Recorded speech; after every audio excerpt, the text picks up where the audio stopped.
Chapter 1. Contempt.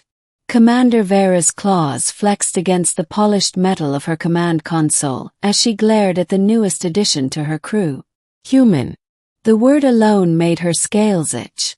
Standing before her was Lieutenant Kael Mercer, tall, lean, and annoyingly unreadable. His soft, furless skin and rounded features were a grotesque contrast to her own armored reptilian frame. Worse, he had the audacity to meet her gaze without flinching. "Lieutenant Mercer," she hissed, her voice dripping with disdain. "You are here because High Command insists on interspecies cooperation. But make no mistake, you are tolerated, not welcome." Mercer merely nodded. "Understood, Commander." Veyra's tail lashed. She had expected fear, submission, at least some sign of weakness. Instead, the human stood there, infuriatingly calm. "Dismissed," she snapped. As he turned to leave, she added, "And stay out of my way." Chapter 2. The Mission. The Stormclaw, Veyra's ship, was assigned to patrol the volatile border between the Galactic Union and the predatory Zorathi Dominion.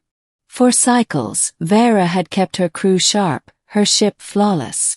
She didn't need a human disrupting that. But 3 solar rotations later, disaster struck. A distress signal blared through the comms, a Union research station under attack. The Stormclaw was the only ship in range. Veyra snarled orders. "Full thrust. Weapons hot." As they neared the station, the scope of the carnage became clear. Zorathi raiders swarmed the facility, their jagged black ships tearing into the station's hull. "Commander," Mercer spoke up from tactical, "their shields are down. If we hit their engines now."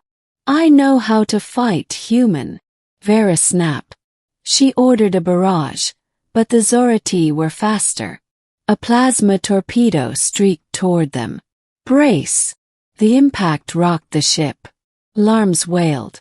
"Shields at 30%. Engines failing," her first officer shouted. Veyra's blood ran cold. They were dead in the void. "Commander," Mercer said, his voice steady. "The Zorathi are moving to board us." Her crest flared. "Then we die fighting." Chapter 3. The Trap. The Zorathi breached the hull, their chitinous armor gleaming under the emergency lights. Veyra met them in the corridor, her plasma pistol searing through the first invader. But they kept coming. A claw slashed her side. She roared, retaliating with a vicious strike, but another Zorathi lunged from behind. A shot rang out. The Zorathi collapsed. Veyra turned. Mercer stood there, rifle smoking.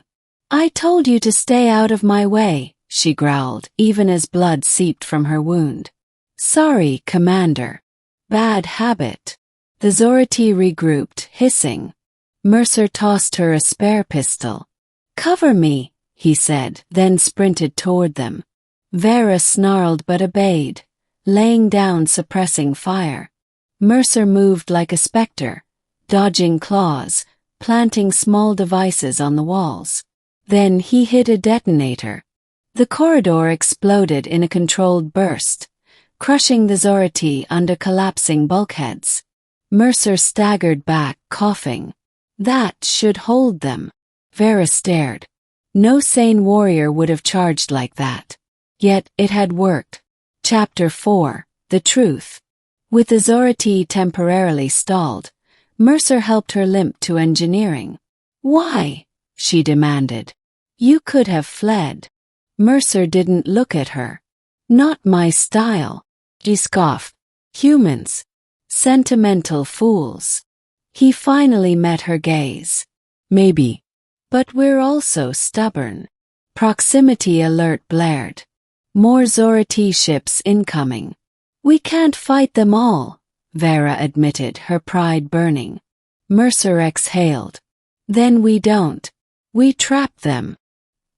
He outlined a plan, rigged the Stormclaw's core to overload, lure the Zorathi in, and escape in the chaos. Suicide. But the only way. Veyra hesitated, then nodded. Do it. Chapter 5. The Sacrifice. They worked in silence, Mercer calibrating the overload while Veyra prepped the escape pod. You should go, he said suddenly. She froze. What? The pod's single seat. And the crew needs you. Her claws dug into the console. I don't need a human's pity. Mercer smirked. Not pity. Logic. The core beeped. Critical mass in 60 seconds. Veyra snarled, then grabbed Mercer's arm. You're coming. He blinked. Commander. I order you. For the first time, Mercer looked uncertain. Then he nodded. They barely made it. The pod launched just as the Stormclaw's core detonated, consuming the Zorathi fleet in a blaze of light. Epilogue. Respect. Weeks later, Veyra stood before High Command, Mercer at her side. The humans' actions were acceptable, she admitted grudgingly. Mercer hid a smile. Afterward, as they walked the station's halls, Veyra finally asked the question that had gnawed at her. Why did you do it? Risk your life for a species you barely know. Mercer gazed at the stars beyond the viewport.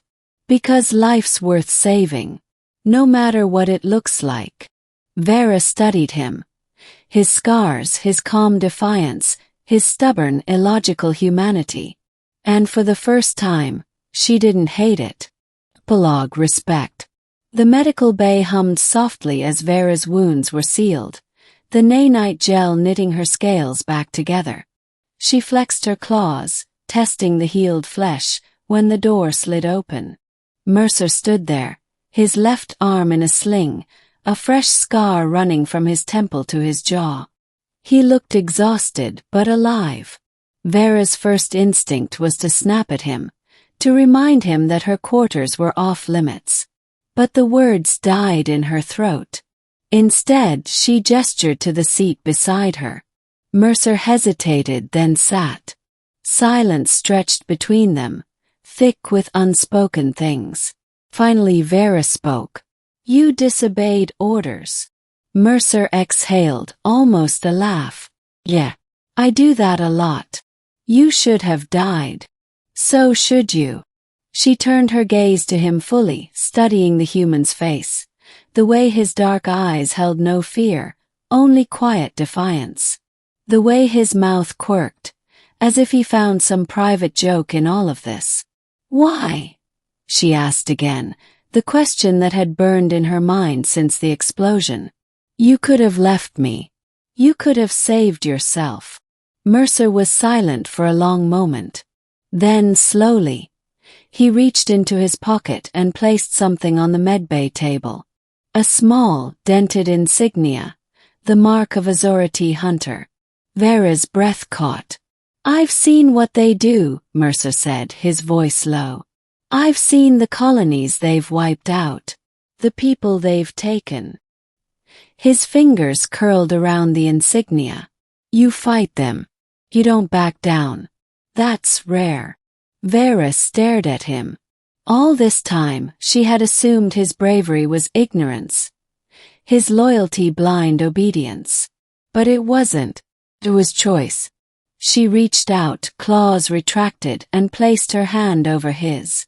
A gesture of her people, solidarity, trust. Mercer blinked, then nodded. Final scene. A new understanding. Weeks later, Veyra stood before High Command, Mercer at her side. The human's actions were. She paused, the words unfamiliar on her tongue. Exceptional. The council murmured. Mercer shot her a sidelong glance, but she ignored him. Furthermore, she continued, I formally request that Lieutenant Mercer be permanently assigned to the Stormclaw's replacement vessel. Now Mercer did turn to her, eyebrows raised. Veyra bared her teeth, not in threat, but in the closest thing her species had to a smile. If he can avoid blowing it up. The council dismissed them, And as they walked the station's halls, Mercer finally spoke. "Didn't think you'd actually admit you like having me around." Veyra flicked her tail. "Do not flatter yourself, human. You are tolerable." Mercer grinned. "High praise." They reached the observation deck, where the stars stretched endlessly before them. Somewhere out there the Zorathi still lurked. The war wasn't over. But for the first time, Veyra didn't mind the idea of fighting it alongside a human. Mercer leaned against the railing, staring into the void. "You know, Commander, if we're stuck together, you could just call me Kael." Veyra considered it. Then, with deliberate dryness, "No." Mercer laughed, loud, unguarded, human, and Veyra found herself not hating the sound. "Not at all.